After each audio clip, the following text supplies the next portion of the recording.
Welcome to the Dice Tower, a series of video reviews about board and card games.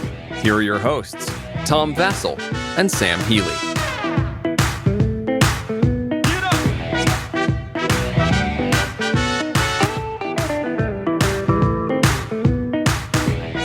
Hey folks, Tom Vasel here. Sam Healey, what's up?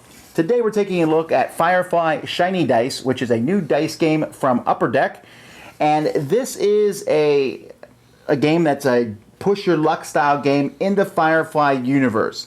Now we should start out by me saying that I like Firefly the show, although I don't love it to the extent that many fans do, to the point where I've already forgotten half the plots. I remember, the legend of Jane, and I remember some of the, I remember the Reavers, and I remember the movies and things like that. But I'm not like, there were times where Sam would mention something and I go, oh yeah, okay, I don't remember that. Well, I'm kind of in the same boat as you, but I'm a little bit further down the geeky path. Well, you have a better memory too than me. I guess so. At least with TV shows and movies. But so I'm not as far down the path as the the die-hard fans of Firefly are. But I am further along that road than Tom is. I do remember the show. I remember enjoying the show greatly.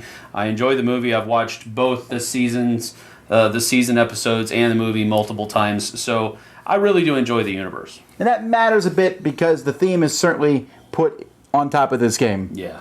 Let's take a look.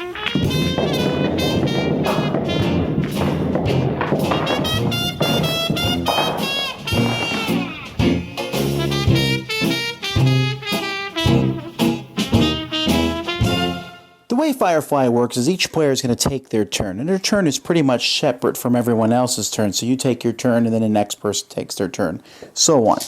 What you're going to do on your turn is you're going to roll the 15 dice that come in the game.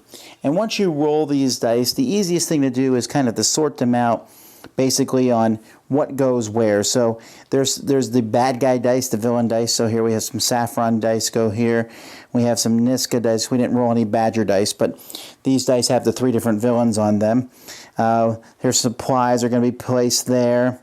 And then the rest of the guys are going to be placed into Serenity itself. These are the crew members. So these are your good dice, and these are the bad dice.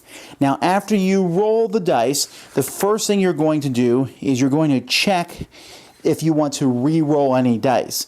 There are 2 dice that let you re-roll dice. There's the wash die, the blue dinosaur.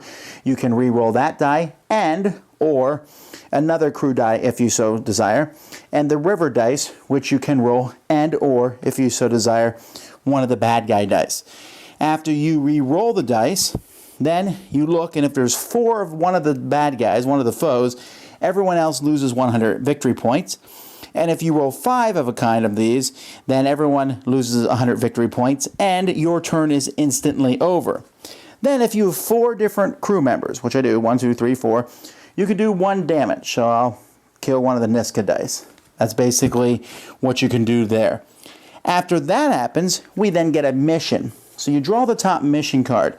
Now each mission card has symbols that are needed to defeat that mission, and basically those symbols just have to be in existence, which they aren't now because I killed the glasses, which is too bad. Each mission has a different thing on the bottom of them.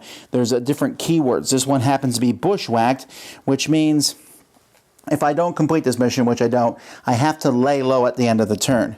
Other missions are escape, which means you can run away. There's sabotage, which lets you re-roll your crew dice. Shiny lets you do a point of damage. And Gorham, you must choose to keep flying. So there's different keywords down here that cause things. Once you've dealt with all these keywords and such, then these dice are going to basically come after you, the foes. Niska here, for each die here, will kill one of your dice. You pick. So you say, okay, he's KO'd. Saffron will steal 3 dice and stick them in the cargo hold. So let's say I stick these 3 in the cargo hold. Badger will steal any supply dice that you might have rolled. After that, then, you will use the remainder of your dice to do your best. You have to take out all the foes. Each die will do different things. For example, river die lets you do 1 damage to each foe. So I spend a river die, I KO it to spend it, and I do a damage to each foe. Here, maybe I want to watch. I can only use him to reroll, so he's kind of worthless here. Jane does 2 damage to one foe. Great, so I use Jane. Now I've killed both foes. That's it. I don't need to do anything else. So I get 100 points for each foe that I've defeated. So I defeated 2 foes. I get 200 points. And I also get a supply card because of the supplies. Now, the supply card I get to keep. The points I don't keep until I basically bank my points. See, these 3 dice I don't get back. But all the dice in the cargo hold, supplies, and all these, I can go again, except now instead of having 10 dice, I only have 7 dice to work with, but I would still have to roll the 5 bad guy dice. However, I don't get the choice to go again because remember my mission card says I'm bushwhacked, I must end my turn now. But if I didn't have to end my turn, I could decide to roll again. However, if you ever decide to roll again and you cannot defeat all the enemies, then you will lose any points you've gotten on that turn. This will continue until each player has taken 3 of these complete turns. At that point, you add up all the points that you have banked behind your screen, and every 2 supplies that you have is worth 100 points, and whoever has the most points is the winner of the game. Now, Sam and I differ here in our opinions of this game, but I think there's one thing we do agree on, and that's that the box says 1 to 5 players. I don't know that you should ever play this with 5. Yeah, or even not. 4. Because honestly, when it's your turn, everyone else is just watching you, and your turn can be a good chunk of time, really. Right. And especially if you decide to push your luck or you get lucky and get to continue going on. And in a 5-person game, you are waiting for 4 turns to go before you. That amount of downtime usually isn't a bad thing if you're playing a cooperative game where you're trying to help people on their turn do what's best for the group. But in a competitive game like what this is, it's very close to a death knell for most people because they just don't want to sit there watching people roll dice. So what'd you think? I actually did enjoy the game for its theme. I think the game is, it does suffer from the downtime that you're going to experience on your turn. When it is not your turn. But I think it was a clever implementation of the universe into a dice game. Firefly, the board game, for example, was an easy implementation of the universe because you're flying around, you're battling things, you're picking up cargo and contraband and trying to deliver it, and you're fighting with the bad guys and all this kind of stuff. Here, though, it's just a dice game. So how am I going to take that huge Firefly? Well, I mean, it's not huge. There's not a whole lot to go on. But how do I take that universe and put it into just a dice rolling game? And coming at it from that aspect, I think Shiny Dice did a good job of implementing the theme. I, on the other hand, hate it. But let me give you some actual reasons there. I like push your luck games, and this game is a push your luck game, and you're rolling dice and you're seeing how far. My biggest problem with this game is the myriad of chrome and steps in the game was overwhelming in the sense that I roll the dice. Now I check. Did I get 4 of a bad guy? Did I get 5 of a bad guy? Did I get 4 of these types? Okay, now I move these here and here. Did I get this? Okay, now which dice want to reroll? Which, by the way, I hate the fact that you have to reroll before knowing what your mission is. Then the mission, which is a crapshoot because you have no idea what the mission is going to be. Sometimes it's good, sometimes it's bad. There's like 5 different keywords. I don't remember what they do, so I need to check those with the book. Okay, this keyword does that. Then I have the symbols, some of which look similar, and those symbols get rid of that. And, okay, that was a turn. But I can keep going and do it again just with less stuff. And I understand that that might appeal to people who can see the theme in the game, but for me, I was just like, oh, all this going on. And I'd rather just say, roll some dice. Okay, I won, and let's roll some dice again. For example, I played Farkle very close to the time I played Firefly. And Farkle is not a great game by any means. It's a push your luck game. But I like the simplicity of that better than this. Here I felt there was just so much going on. And since I don't remember who Niskan, Saffron, and Badger are, those names meant nothing to me. I, on the other hand, remember very well who Niska, Saffron, and Badger are. And what they do in the game very pointedly mirrors what they are in the universe. So it all made sense to me. Whereas it maybe didn't make sense to you because of not remembering anything about the show. It's been like 10 years since I've watched it. Right, but I've watched it multiple times in that 10 years. So, also, most of what you said, I think, will go away with multiple plays. Yes, the first few times that you play shiny dice, you're having to think, okay, what does that die do? What does it do here? How does it work in this situation? And all this kind of stuff. After 2 or 3 plays, that's gone. Well, I did. Okay, you said that when we were playing this. Yeah. So I went and I played some solitaire games of this, which are much faster, by the way. And I still felt like I was just watching the game be played, in a sense. I would roll and I'd be like, ooh, I can re-roll dice. Well, I'm obviously re-rolling the wash dice because they're garbage. The river dice I probably almost never re-roll because doing 1 damage to each bad guy is a big deal. But so I re-roll because I should re-roll. But you might roll a Jane die and a couple river dice. You don't need both river dice, so you will re-roll the river. See, I think that there is so...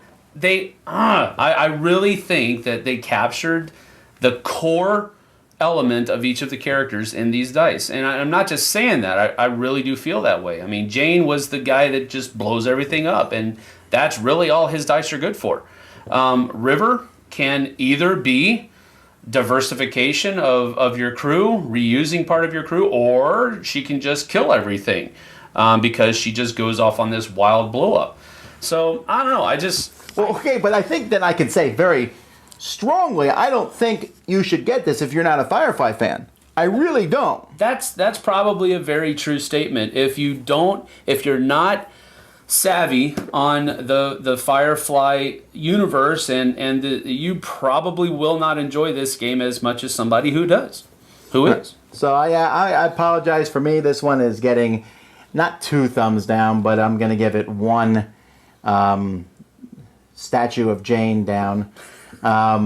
It's just, I wanted to like it, I really did, but just the more I played it, the more I felt like, I got to figure out all these things, and there was a big lack of fun in it for me. I felt like I was rolling dice to see what happened, and that whole decision, should I keep flying or not, I felt like that was pretty obvious. You have 3 dice left. Oh, I should stop. Well, yeah. It wasn't that, ooh, I might win. No, you're not going to. So I felt kind of like, as a push your luck, which is one of my favorite things. These guys know it. I always push my luck. Yeah.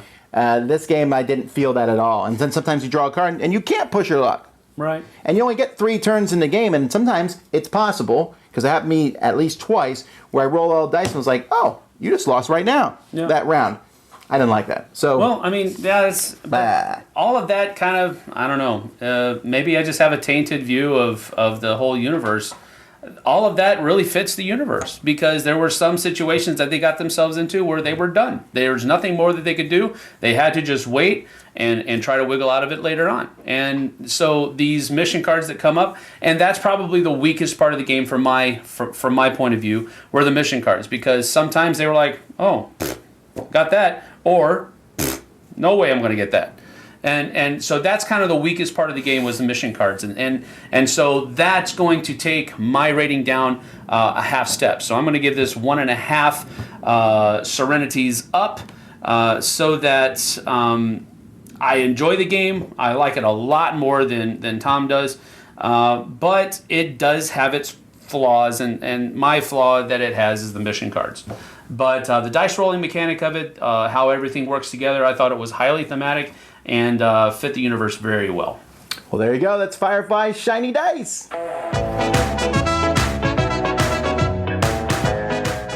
Thanks so much for watching the Dice Tower videos. Find more great videos and reviews, as well as our top-rated audio podcast at Dicetower.com. You can also find other great shows at DicetowerNetwork.com. I'm Eric Summerer, and you've been watching The Dice Tower. The Dice Tower is sponsored by Cool Stuff Inc., where you can find great games for great prices. Cool stuff in stock. Check them out at CoolStuffInc.com.